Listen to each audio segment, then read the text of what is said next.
Adepticon has come and went. 11th edition is on the horizon, and as a guard player, we ate so well. We got the Hippogriff, we got the Centaur, we have a new Commissar with the most dripped out vehicle since the Fortress of Arrogance. I have never been so stoked for a new release. I can't wait to not be able to buy the new battalion box that's going to come out, but what I wanted to talk about today was all the fans who looked at the Hippogriff and compared it to their favorite armored car, or at least one that made most sense to them. Some I agree with, some that are absolutely a stretch. And what pushed me over the line was when I went to the Lexicanum page and saw the two vehicles they compared the Hippogriff to and said it was heavily derived from. So let's start with talking about those. The first one is going to be the Panhard ERC-9, a French armored car. And when you look at the whole, I have no idea where they got this from. I mean, it has 6 wheels, true. However, there is a heavy dip between the first 2 axles. We can see here that there is no cupolas for us to look at. I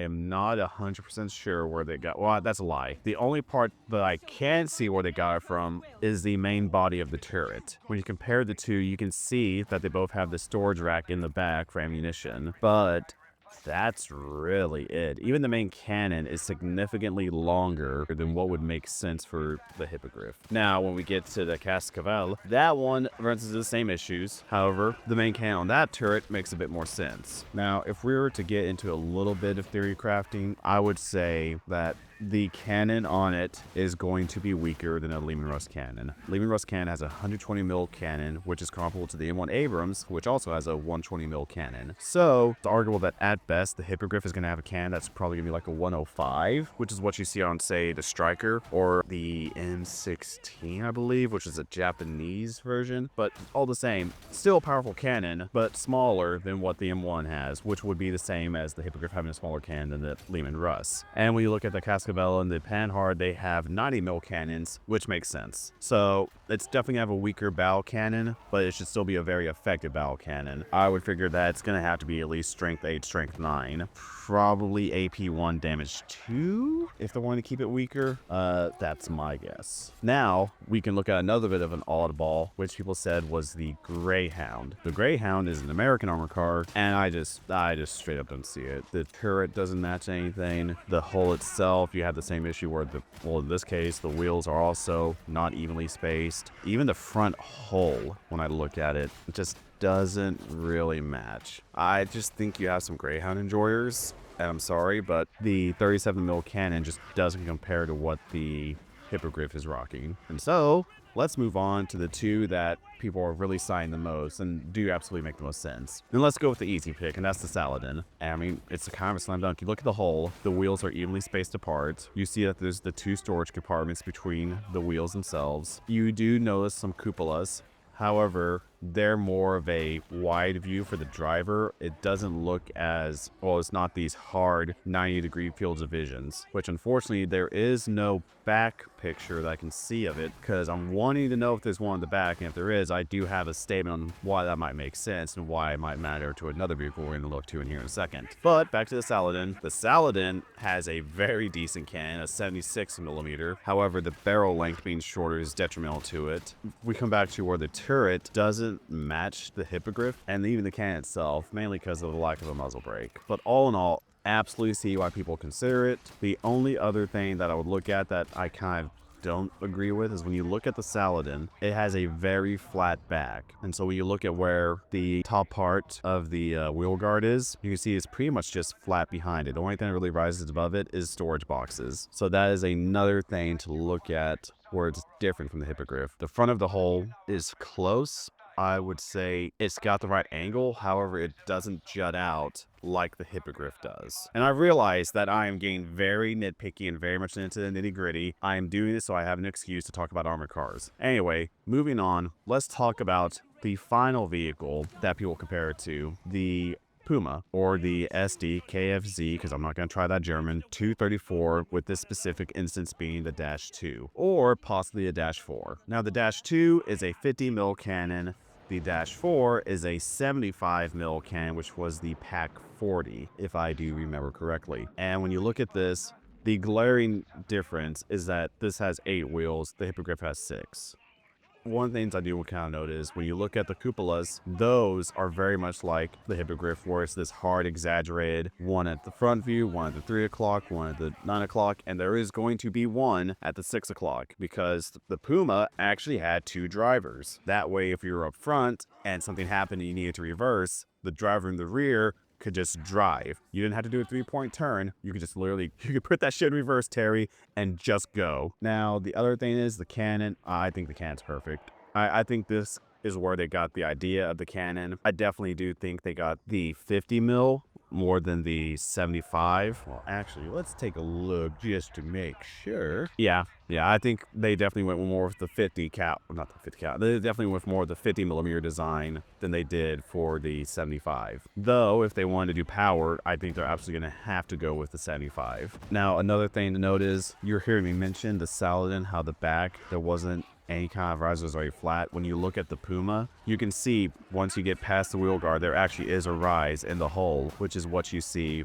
with the Hippogriff. So ultimately, when I'm looking at this, I think it's very much the hull itself is a mix between the Saladin and the Puma, whereas the turret, I think they went with the 50 mil cannon of the second variant of the Puma. I could see it where they're using the turret body of the Cascavel or the Panhard. Now, ultimately, the main reason I think that you could say the Pumas where I would say the majority of the design comes from, and I would say like, when I say majority, I say like 55-45, is going to be because the Puma really did set the standard for what an armored car was at that time. Sure, the British had plenty of armored cars. Sure, the Americans had the M8.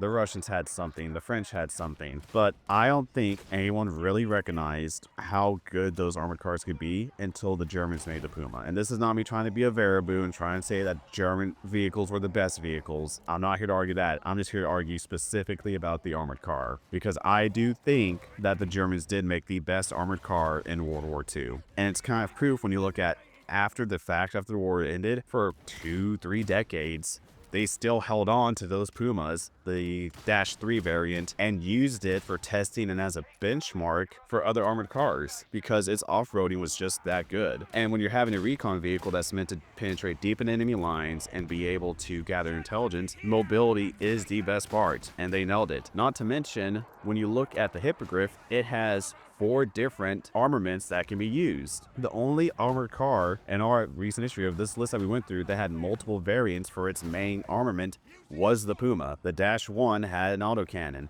Dash 2 had a 50 mil cannon. Dash 3 had a 75 mil assault or infantry support cannon. And then the Dash 4 had the 75 anti-tank Pack 40 cannon. The Puma had this modular ability that you see them trying to use with the Hippogriff. And of course, since we're already nitpicking, we can look into the fact that there's a coaxial gun and that here it's kind of hit and miss. Some of these armor cards did in fact have coaxial guns. Other ones just had turreted guns. To note, the ones that did have coaxial guns used 30 cals. The Hippogriff's going to be using a heavy stubber, which is indicative of a 50 cal, which makes more sense. Though, I mean, when you look at that turret and you look how small it is, it would make more sense for it to be a 30 cal. Space is kind of an issue, especially when that coaxial is sharing space with that battle cannon. But all the same, this is just such a cool vehicle. And to touch back on why, again, I'm referring to the Puma, because the Puma was the one that put a lot of these tactics to use, where they were scouting out ahead of the armored cars. But again, what they were also using for was rear guard actions, which when you look at what they mentioned the lore of this is at Adepticon, it talks about how there's many stories of these Hippogriffs holding the line and stalling attacks until reinforcements arrived, which is exactly why they started making the Dash 4 variant of the Pumas, because they needed that heavy armament to be able to stall armored advances. And it was effective. I mean, this was, again, such an awesome thing. This wasn't a vehicle that suffered through vehicle casualties. What really made these vehicles suffer was air power, because really the way these vehicles worked is that they would drive up in low gear to keep their engines more quiet, observe and report, and then dip. And if they were in a pinch, they would actually use their main cannons. And with the cannons they have, they were the best equipped again, you look at, say, the Saladin has 76mm, which is bigger than the 50, but the 50 had a higher velocity, and velocity absolutely matters. It's what's going to make you more accurate at longer distances. It's what's going to give your shells more penetration. If you can engage your enemy from farther away than they can effectively engage you, it doesn't matter who has the bigger gun. Just as long as what you have can actually kill them. In terms of stats and rules, I think Auspex Tactics has it right. I think it's going to be around T8 save 3s. The wounds is going to be iffy. I don't see this having more than 10 wounds. Movement I think would be 12. I am wondering if this is going to go with the reconnaissance vehicle route, if they're going to do it to where you can pick an enemy and instead, them being unable to be targeted unless you're within 15 inches, maybe make it where they be targeted if you're within 18 inches. It's not a huge jump, but that Warhammer is a game of inches, and having just a few more inches where you could actually engage them could matter. All in all, this is just, again, my brief comparison, looking at all the vehicles people were talking about, because some made absolute sense. Some just felt like they came out of left field. I knew there was going to be an argument between the Saladin and the Puma. I stand by that when you get to the nitty-gritty of it, there is more of the Puma in this vehicle than the Saladin. I get it. It has 3 wheels. They're evenly spaced.